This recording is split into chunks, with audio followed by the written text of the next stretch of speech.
Hello, my name is Elisa Gomez. He is Jose Carlos Donado. He works as a teacher at the British International School here in Barranquilla, and he is going to share with us how he puts into practice these strategies to enhance teaching practice. So I'm going to make him an interview. Okay, Jose Carlos. Do you think it's difficult to compile a portfolio and why? Oh, yes, I think it's difficult, but it's worthwhile. It's worthwhile because when you have a portfolio, you have like a record of how you are improving your teaching practice. You have a record to reflect on the daily teaching practice. You have a record of the activities that you are giving to your students so that you can use them later for a future class. This is indeed important, and I think that's one of the most powerful tools that a teacher can handle. Okay, thanks. What would you like to include in a portfolio if you decide to assemble one? Well, I think that the most important part is the planning of a class. That should be the main part of my portfolio. In this teaching part, I should include an objective. I should include the activities, like like a division of what a class is, such as the starter, how I'm gonna do to engage my students. The second part is like the main activity. What is it that my students are gonna do to improve what skill, any skills that they are going to, or any vocabulary that they are gonna practice. I don't know. And then the conclusion or reflection, in which I'm going to have like a plenary in which the students are going to have the opportunity to reflect on their learning experience. Apart from that, I would include in my portfolio the activities like the record, I don't know, photocopies of the activities that I am doing and the reflection on how the class went, like for example what things went right, what things went wrong, what is it that could have been done in order to have a better result. Okay, talking about another strategy, for example, a peer observation, you told me about you had a recently you had an observation in your class. So, what do you? I want to ask you something about what are some of the features of a peer observation you like the most? Well, a peer observation is something that's scared because you're gonna be kind of judge uh, of your teaching. When you are the teacher, you are like the God in a universe, which is the classroom. But when you have someone which is also a teacher, then that person can judge and can tell you how to improve things or what things should have been better or what things went right. And if you are not prepared to receive criticism in a positive way, then this peer observation can turn into a nightmare.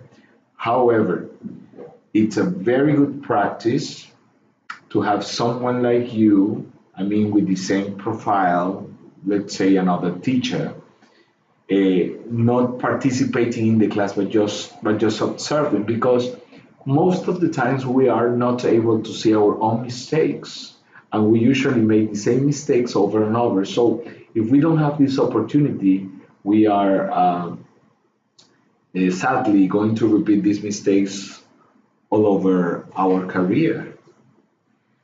Oh, yes, it's difficult, I think. I have another question about peer observation. What benefits can you see when a colleague observes your performance in the classroom? Well, the first benefit is the potential to improve, the potential to have a second voice, someone outside from your point of view, looking at how students are performing and how things could have been better. That's that's basically the most important part or the benefits of having peer observation. Okay, but I want to know something specific. For example, how do you think peer observation can help beginner teachers?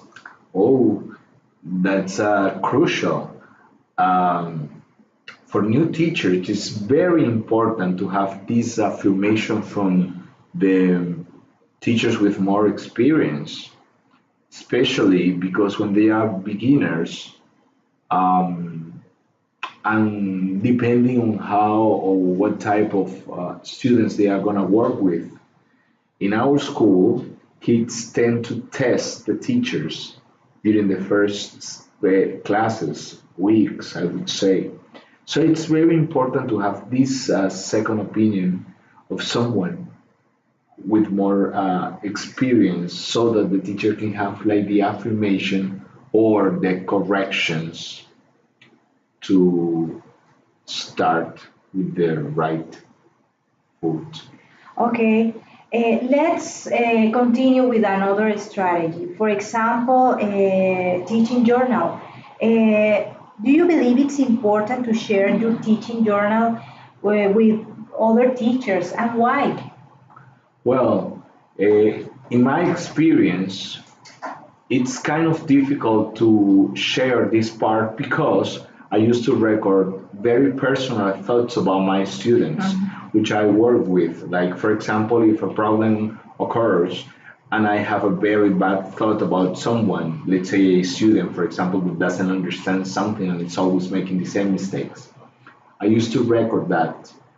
And that would tend to be misinterpreted by another colleague. So, in my case specifically, I wouldn't be willing to do that. However, I consider it's important to improve my teaching practice and how I can use the proper differentiation strategies with the best results. Okay, but do you think we can learn from other teachers' journals?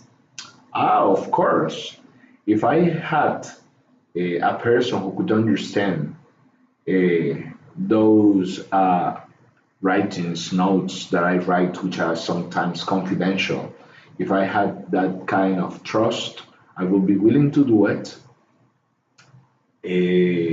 And that would be indeed helpful for a new teacher so that he can model it. I mean, so that I can be like a role model for that person, so that he can put it into practice in his own classes. Okay, Jose Carlos, thank you very much for this interview. I'm very glad and thank you for all of you. You're very welcome, and please let me know if you need another interview. I feel very important. Thank you. Bye. Bye bye.